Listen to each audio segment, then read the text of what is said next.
What could cause 500 to 600 lives to be lost in a single day, in a battle that most of the world never heard about? Welcome to the unseen conflict, a tale of blood, bravery, and betrayal. This saga unfolds in the Khamenlok Kuki villages, nestled in the Saikul subdivision of the Kangpokpi district, a land steeped in history and tradition, where the Kuki and Meitei communities have coexisted, albeit with simmering tensions. This story, however, is not about peaceful coexistence. It's about a day when these tensions erupted into a full-blown conflict. An onslaught so fierce, between 500 to 600 Meitei attackers met their end in an attempt to occupy the Kuki villages. But the village wasn't just a cluster of homes. It was the heart of the Kuki community, a symbol of their heritage and identity. The Meitei attackers weren't just invaders seeking new territory. They were symbols of a disruptive force threatening to wipe out a centuries-old culture. The scale of the attack was terrifying. The air was thick with the acrid smoke of gunfire, the ground soaked with the blood of hundreds. Yet the world remained oblivious to this catastrophe unfolding in the remote corners of the Kangpokpi district. The Meitei attackers had a chilling plan, one that would shake the very foundations of the Kuki community. But this was not a simple case of territorial aggression. The attackers had a chilling plan. Can you imagine a church being used as a clubhouse for terrorists? This is not a hypothetical scenario, but a stark reality that unfolded in the Kuki villages of Saikul subdivision, Kangpokpi district. A sacred space, meant for solace and worship, was desecrated and occupied by the Meitei terrorist group. The church, once filled with hymns of peace, was now echoing with sinister plots and the clatter of weaponry. The villagers who held their church in high esteem were shell-shocked. The sanctuary, once their refuge, was now a fortress of fear. The sanctity of the church was shattered, replaced by an atmosphere of terror and sacrilege. But even in the face of such abomination, the spirit of the Kuki villagers remained unbroken. The Kuki village volunteers, despite the overwhelming odds, stood their ground. In a bold act of defiance, they took on the Meitei terrorists who were holed up in the church, their sacred space. This wasn't just an act of resistance, it was a stand for their faith, their values, their very way of life. In a fierce confrontation, about 30 Meitei terrorists met their end within the walls of the church. It was a heavy price to pay, but the Kuki volunteers had made their point clear.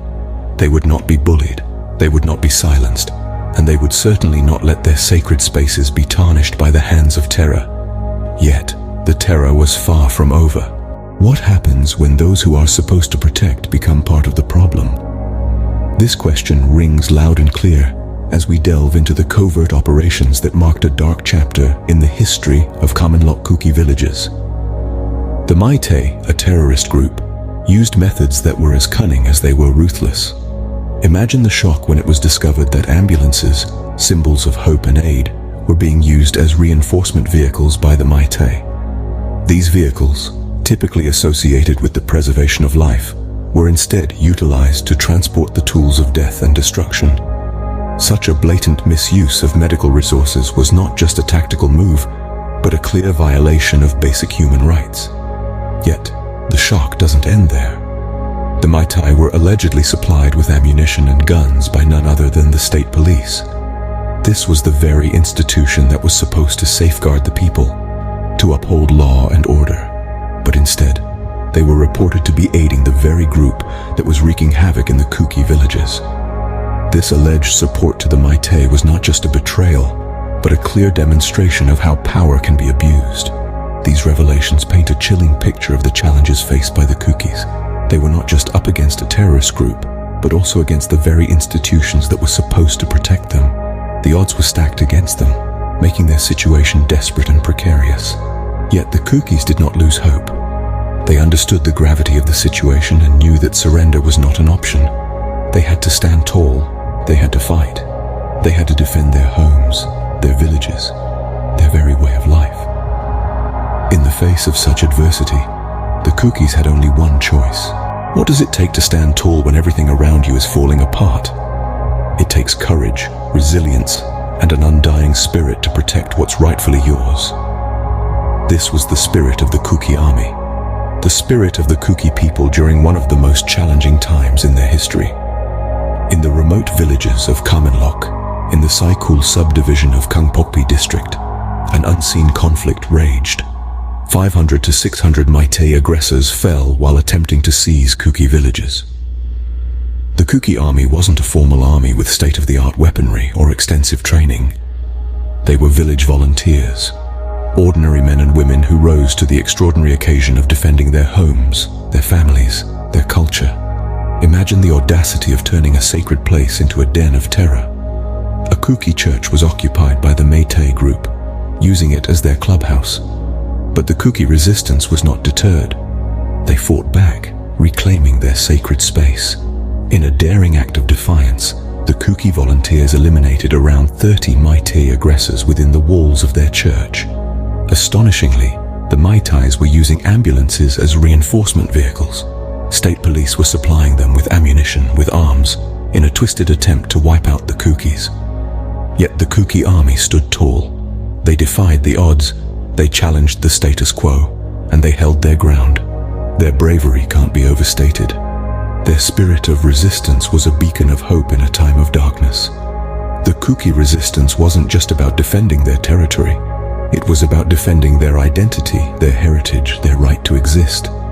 It was about standing tall in the face of terror, about showing the world that they will not be wiped out. They will not be silenced. Despite the odds, the Kukis held their ground. Their story is a testament to the indomitable spirit of humanity, to the power of unity, and to the strength that lies in each of us when we stand up for what we believe in.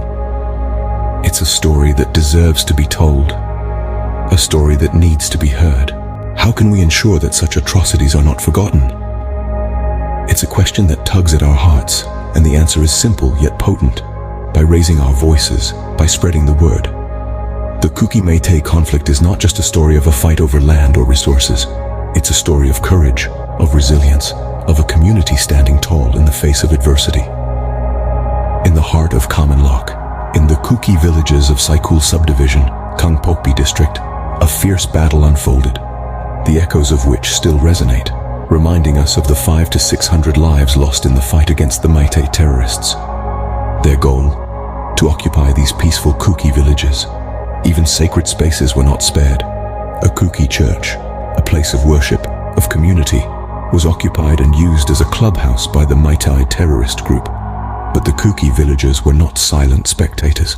They turned into brave volunteers, taking down around 30 Meitei terrorists inside their own church.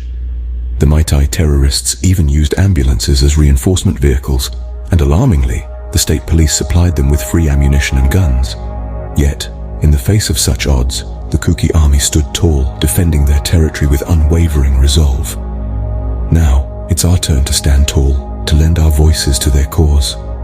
Share this video, let the world know about the Kuki-Meitei conflict. It's time to step out of the shadows of ignorance and into the light of awareness. And for more content that sheds light on such untold stories, subscribe to the Zalengam Media channel. Let's transform our platforms into spaces of knowledge, of empathy, of action. Remember, your voice can make a difference. Thank you for watching, and don't forget to subscribe to Zalengam Media.